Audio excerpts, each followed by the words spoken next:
Welcome to Crappens. Don't wait a week for a new video. Join our Patreon at the Crappens On Demand level for instant recap access. Link in description. Enjoy the show.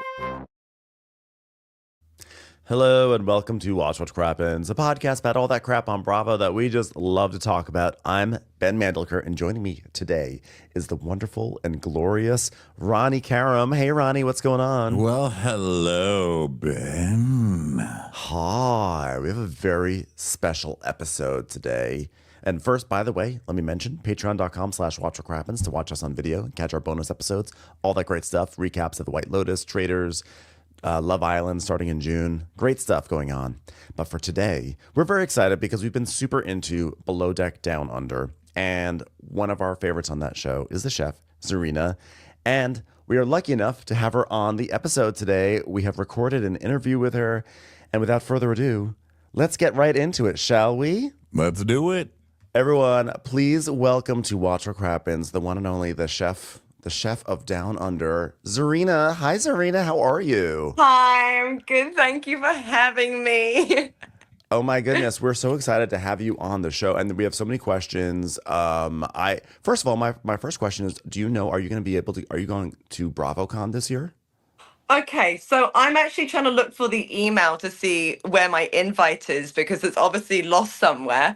But I really thought that I would be going, and I'm just every day like refreshing my email, like maybe they got my email address wrong because my invite should be here somewhere. But you never know who they're going to invite last minute, and hopefully it will be me. Well, just ask them. I think that's one of the things you don't wait around because they're wrangling so many people. Literally, like, who do I call up? Like, hi, Mr. BravoCon. I don't know. Yes, Mr. BravoCon is actually a real person and is in control of all the invitations we've heard. Well, if you can get that email for me from Mr. BravoCon. We don't get emails. Are you kidding? We'll be outside their window, like climbing up. Like, are you having? I'm going to be joining you by the sounds of it. We're just going to be there together, party. Like, oh. Just come anyway. I just go to that to gamble. So just come and we'll just play. True. We'll play. Yeah, we'll have a fun time. Oh, there we go. Yeah. Let's show an Airbnb and just turn up. Yeah, exactly. We'll just get a hotel across the street, and then you just come and say hi to fans anyway, and then just go back to gambling. Just go, sorry, Asia. Sorry, Kate. Yeah. Hi. So how are you? So how's it been going with this second season of Below Deck Down Under? How's it been the second time around for you? Well, this is not just the second. It's just the complete. It was just a complete like opposite of my first experience, you know. Really? Yeah. It's like night and day, you know. In what way? I came out my first season just so happy and had these friendships and like no worries, and like Asia and I still talk together, talk to Margot, talk to everyone, you know, like Harry was coming to visit me all the time. To then this season, like it was just this like whirlwind of mayhem of just, I felt like it's just dicks are being chucked at my face every fucking day with everything from like the Weevils to the sous chef to, you know, Lara to everything to just, I was like, what the fuck is happening? I literally felt like I was pulling every single short straw this season. And also the rocking on that boat, like I am miserable the whole time because I'm just seasick constantly. Yeah. Like, well, in the last episode, they're showing a lot of the rocking becomes actually part of the storyline where people are barking and finally, stuff. But they hadn't shown that the whole season, right? I don't feel like that was a big part of the season. No, I mean, it's because there was so much drama, thank you to Enchante. But there was no space for the rocking, but it was like that almost constantly. And I was just, you know, and I think also as well, like something that I've, like out of this season, like, even though I had a sous chef, I actually had less time. And I was more focused on giving Alicia breaks. So I would work harder because I just wanted to look after her so much. But I don't really think in the day or anything I had a break. I was just like 20 hours a day. Why did you have less time? I don't know. I think it was because the provisions getting them to the Seychelles from France, like the amount of paperwork that I was having, and then constant calls from the provisioners who do an incredible job, but they have no control of what happens in France. So like you create this whole menu, you get all excited, you get your order in, and then like it's always like the day before, oh, we couldn't get this, we couldn't get that. And Right. then so you're then suddenly recreating menus, and then every single night felt like ready, steady, cook, because you don't actually know what turns up because it's coming in from a flight from France. Oh my And I'm God. surprised they didn't show that. Actually, I guess there was just so much interpersonal drama that they didn't want to yeah, I just think focus there's on so like much that kind of personal stuff. drama that's like boring, I Well, guess. But your season started off with that douchebag sous chef who was like, "I'm going to go work somewhere else and be a star." And I heard that his next charter didn't last either that he went to. Do you know any gossip on that, dude? I, And did he reach out to you? Did he ever reach out to you and be like, "Oh, sorry, I was a dick"? none of that. But No no, Facebook friends? Was he like, "Hey, I'm following you now"? he's on his own path, and really like something I will give him credit for is that he is actually an incredible chef. He just needs to drop some ego, and in the future he could actually be something incredible. All You right, know, good for him. like Yeah. he really was good. Even like, I know he like messed up a few dishes and the octopus and stuff like that, but it's just the fact that every single chef makes mistakes, and you don't have to exaggerate it and point fingers like he always did. Like, he made a mistake, and I was like, shit happens.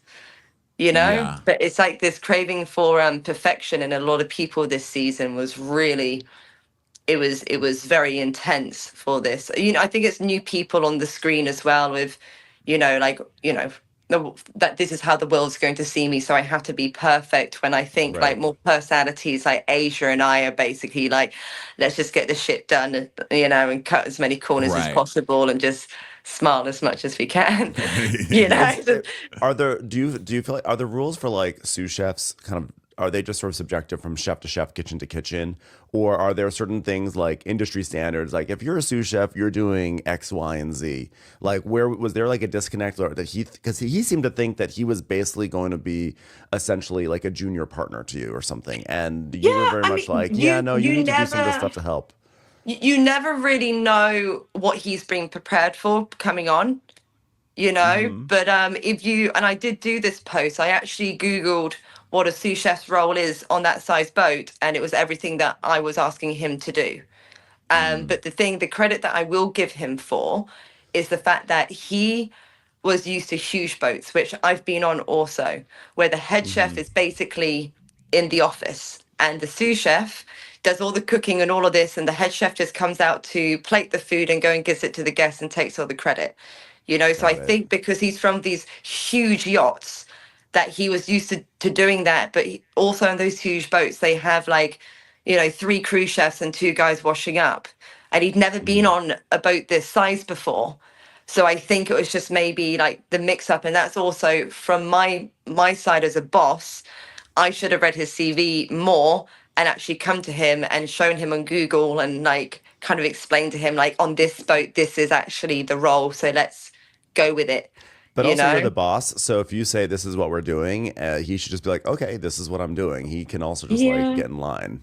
Yeah, I think for me, like when he left, it was like, it was, I feel like like when he left and also when Vianne left, it was almost like the season like started, because before that, Yeah. it was just a lot of, a lot of everything. Yeah. A lot of male egos and a lot of toxic around. And suddenly, when all the boys left, then it was just Harry and all the girls left on the beach on the day off together. Well, it was interesting to see once those guys left, because the first part of the season was so full of like male toxicity and like the male ego thing. And then the second part of the season moved over to women ego, like battling, like with it kind of moved to the women dynamic. And I was like, oh, this is different, because you don't often see that on the show, where it's 2 heads of department are both women and just trying to navigate around those feelings and stuff. Because a lot of the stuff that we saw this season on screen was feelings. It was like, well, this is what I felt like because of stuff that happened when I was younger. So it was, you know, like this episode, you're talking a lot about how you're just triggered by Laura because of things that had happened when you were a kid. And then she's talking about like how she's triggered by you because of things that happened with her boyfriend and like how you acted, maybe went to lunch with her boyfriend or whatever after you were together. Can so I it was a actually total say something different about take that? on like egos and how they work together, you know? Say for sure. I literally was at the stage that my therapist was like, drop it, Tzarina, we're letting go. It's almost at the end. Lara's saying that on screen that I went to go and have lunch with her cheating boyfriend a month after they broke up. She sent me to go and spy on him to meet the new girl. Oh, and then she used it against you later. Yeah, and That's now cold. she's used it against me. She was like, I need to know what this new girl's like. Go, like, go, no. And I was like, yeah, well, you know, I don't mind him. I actually saw him at the boat show, you know, recently. You know, that's them, you know? Yeah. You know, and also when we worked on the boat together, he was actually the only person that was nice to me. So I will always take that. Yeah, and it must be hard. I would imagine that being a yachty is much like being a gay guy, because we always talk about when we go out, whenever you meet somebody that you're dating, you have to be like, okay, well, who did you bang in this friend circle? You know, because it's exactly. it's a smaller circle. We can't have that. I think I'm going to regret saying this, but it's just like, you know, she uses, oh God. But yeah, it's just like when I heard that, for me, I was just like, this guy, like he wasn't nice to her. Like, I'm gonna 100% give her that. Like, he cheated on her all the time. She'll come running to my apartment and cry all the time. I'll always let her in, always hug her. Every time he's cheated on me again, he's cheated on me again. I kept being like, break up with him. And now watching back this season, because they were working together, I was just thinking, God, all he had to do is say that she was late for work. You found the trigger point. That's all he had to do. That's all he had to do. And then, and then it probably would have. That's so bitchy. Oh my God, that is so completely bitchy. But it's also funny. Well, you're at the right table for that. But that was actually really catty. I'm a little bit shocked at myself. I think I was just a bit triggering watching it back and being like, is this girl still lying? Well, like, yeah, she brought it into evidence. You know what I mean? You didn't bring it up out of nowhere. It was in the show. So you obviously had like a really a close relationship with Lara, enough that she would come to your place and would be either crying or whatever. Like, she would be venting to you about her boyfriend. So watching this season, you know, obviously it seemed like a big turning point between the two of you, as presented on screen, was the mafia night, where there was the issue with the plates. And it felt like these were the plates that destroyed a friendship.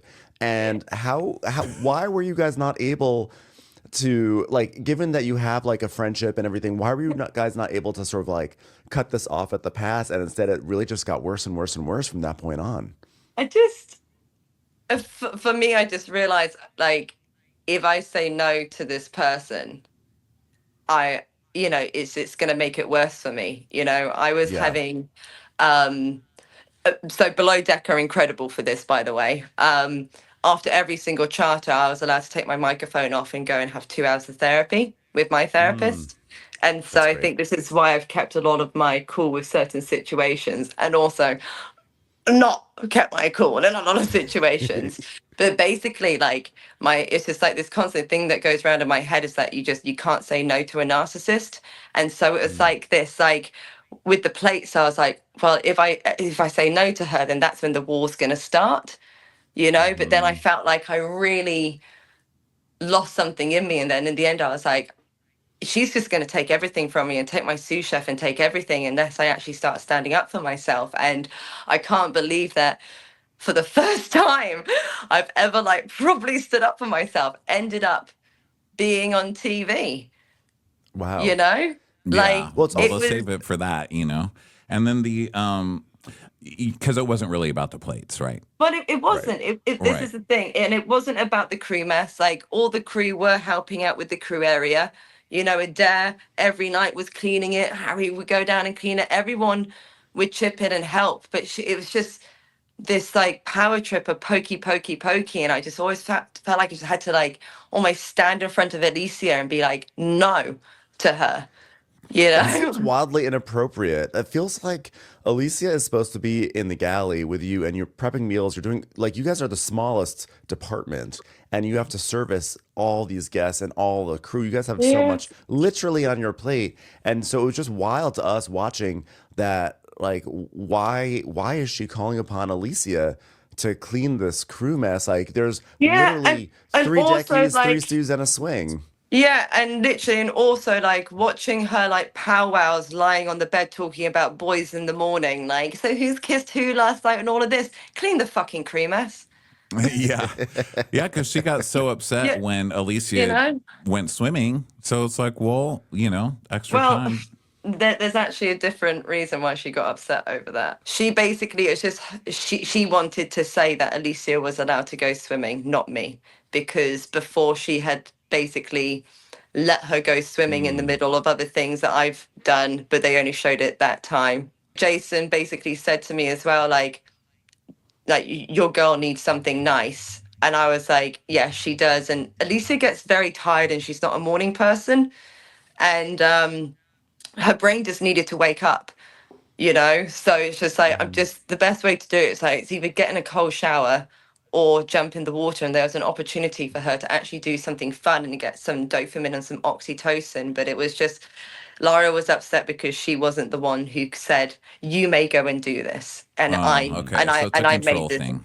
Yeah. It's a control thing, kind of like the rest. I mean, a lot of the questions I think viewers have after watching it is so many of the below decks operate differently as I imagine different yachts do. I mean, Yeah. in some of them, you see the chief stew and the chef go over what dishes are going to be used at the very beginning. Like, here we go. These are the dishes we're going to use tonight. And they kind of go over the theme and everything, where it seems like the dishes were something that happened in the very end, or, where she noticed at the very end, like, I don't want to use these dishes, or the crew mess. Like, if we're not deciding how the crew mess is going to be handled, who decides that? I mean, is that ultimately something that the captain needs to come in and say, okay, well, today I am going to come in and I'm going to delineate these, I'm going to make lines in the sand of who does what. Yeah, I think I do feel like I needed personally like a bit more from Jason in the fact that like if you Google it, like the chef like outranks a chief stewardess, Right. you know, and also like I think one of my favorite comments was her being like, she doesn't even call me chief stewardess. I'm not here being like, please call me head chef.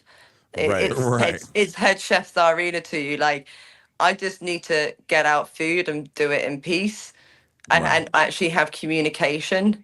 And I'm so sorry that the radio doesn't match your sexy outfit tonight, but I'm gonna need that communication from you. Yeah, You you know? need You said- radio. when you said we I've never definitely had a noted a new steward- microaggression there. I was like, Yeah. okay, chief stewardess noted. Yeah, when you said when you made that comment, I've never had a stewardess like challenge me on plates, whatever it was. Were you trying to get under her skin in that moment, or was it just like you just were? No. It was just I'm how you said fucking it? tired. I'm working 20-hour days. I'm on a night out, like I'm so sorry that I didn't say chief, it's But when you just- watched it back, were you kind of like, ha? You're like, No, we were kind of like, I I didn't didn't mean to even say notice that, it. but it was kind of funny that it got under her skin. No, I didn't even really know. Like I didn't see it I didn't see any of it in a malicious way at all, just because for me watching back it's actually been really emotional. It's seeing a friendship that I thought was really strong and I'm just watching it collapse more and more and more. And also I feel like it's brought out it's almost like she just knows how to poke me and try and get a reaction in these certain things out of me so she can go, oh, see, I told you it's her. She's Right. very good Yeah. at antagonizing. Baiting That's the you. word. So You we know? we saw in this episode that you guys had made up. Jason told her, "Look, all you have to do is apologize," and she was like, Yeah, and "What?" thankfully, and then, like so she Jason, did, and it like worked.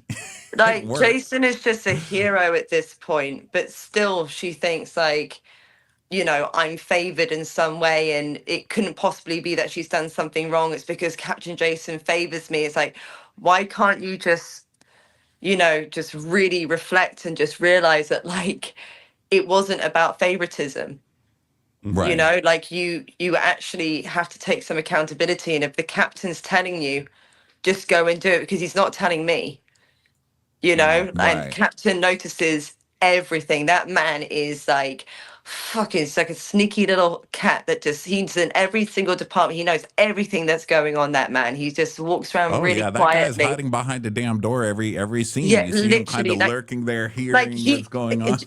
Jason knows what's going on. He knows the deal. He's got a stealth kimono. I thought He it was really interesting when you brought up mental health stuff that Below Deck is really good about making sure that there's a couple of hours to talk to your therapist. Because you see on some shows like The Bachelor where they have mental health people there as part of the crew. Is that how Below Deck works, or do you guys have your own people that you can talk to? So I've had my own therapist for ages, but I've also used the below deck ones. Whenever at any point while filming, if we say to anyone that's around us or even point into a camera and say, I need to talk to the therapist or something, they jump straight on it. Wow. It's obviously all for free through Bravo as well. Like they Yeah, that's That's great. really really, great. the mental That, health side of it with Bravo is actually, compared to any other reality TV show, is That's incredible. great. And I've had sessions with their therapist before as well, and mhm. it's different to how my therapist is because she's obviously known me for years and knows how my neurodivergent brain works and my ADHD and my patterns and stuff. So it was easier for me to personally, at the end of every charter, have my own personal Mm. therapist because I would be like, I just fucking screamed at Lara and she'd be like, okay, well, where was that from? So she Right. could help me I love navigate therapy it, so much. I you love know. therapy. Oh, I'm What I I'm mean, I'm a therapy whore. Like I mean, I've I actually. imagine after, I mean, one thing that when I watch the season, at this point of the season when things are so tense, it's remarkable to me that then you two both have to share a bedroom together. And, talk about, I mean, when you're talking about therapy, I have to imagine like sitting there in that room with the person who's driving you nuts. I mean, how did you even deal with that? I Well, don't know if I she could she deal with it. actually tried to kick me out a few times and move Brie in. But I kept saying, like, if you want to move, you have to do it. Like, I'm too busy. Like, if you need to move all your stuff and do your thing, then you do it. But yeah, no, she constantly just wanted to bunk with Brie. Like, I think that was literally from like Charter 2. Wow. Yeah. And what were there things, going back to what you talked about with the plates, you said like, you don't want to say no to a narcissist. So that implies that leading up to that plate moment, there were things that were happening between you two that clearly brought you to a place like, oh God, like this lady's a narcissist, or at least she's a pain in my ass. And we saw hints of it. But was there more than was portrayed in the show that was maybe sidelined because of all the Vion drama? hmm it was a lot of comments mocking, putting me down from day one, which I just wasn't even expecting. It was like night and day from the phone call we had before stepping on board of, we're going to be girls, we're going to lift each other up, I love you so much, to as soon as I go up to her like, yo, sexy mum, and she looks at me like I'm an absolute freaking weirdo. And I was like, fuck. Wow. Like something just, And you yeah. see the TV effect take place. Yeah, to be honest, actually, I didn't think of that. It could be about cameras and having to look and act a certain way, you Well, know? it's part. A lot of it is from watching so many Housewives shows because we cover so much Mm. Bravo, and a lot of that happens on Housewives, where someone they'll recommend their friend for a show. Did you recommend her for the show? Yeah, well, so no, so well, yes, I did. So she's still in denial about this, but again, like I had the receipts. So Well, and it makes sense. You were on the same boat, and then she ended up on TV. So, I mean, yeah, so basically they wanted her for other franchises and she kept being like, oh, I don't know. Then she called me up, I think about 6 months before, being like, are you doing Down Under? Because I will only do Below Deck if I'm with you. And I was like, and I do that there was someone else that was going to be the chief stewardess. And and she denies this, that I literally basically convinced them and begged them that Lara would be the better option. And I've Wow. never regretted anything more. But Something actually, no, more, no, yeah. actually, that my therapist will hate me for saying that, because you never know who the other person would have been. That's Right, right. that's true. It could have been a So, monster, you know. and Could've been even you know, the worse. world works in its certain ways, and what I've got and realized out of this season is so much learning, you know, and so I think with, you know, the therapy has helped so much, like Yes. understanding what toxic behaviors are. And actually this whole season, watching it back now, I'm studying therapy. I'm watching it almost like a documentary, you know? Yeah. And So are you seeing any stuff that makes you look at her differently? Like when you see how she's talking about her feelings being hurt or whatever in her confessionals, or I saw she did I think it was a TikTok or an Instagram live or something where she was saying, you know, I know you guys have just watched this episode and all the haters are out in full force, and she didn't really say sorry or anything. I guess it was just a no. bad episode for her, and she was coming out basically saying like, it hurts, you know, when you guys are coming after me and stuff. And I would imagine that would be hard watching, having the whole world I reacting mean, to you or calling I you feel an asshole or whatever. absolutely terrible for her and the hate that she's getting. Like, there's no person in the world that should ever get death threats. And this is why I went on my social media and was literally like, people need to calm the fuck down. It's a Yeah. TV show. Like, Yeah. we can laugh about it, we can make jokes and stuff, but the difference is at the beginning of everything of Anthony and everyone saying that I was a shit chef, I was getting death threats and all of this, but I wasn't going on my social media and crying about it, you know. And all she was doing is putting more fire like on the flame on her social media, like, yeah, the Tzarina's always been like this, you know. And you know, but when it's the other way around, no, you stop it. You stop the Well, if she bullying. feels like you've always been like that, then why do you think that she would want to come on the same season as you? Do you think that she felt like she would have a built-in, I don't know, I don't adversary? know. When I really don't know, to be honest.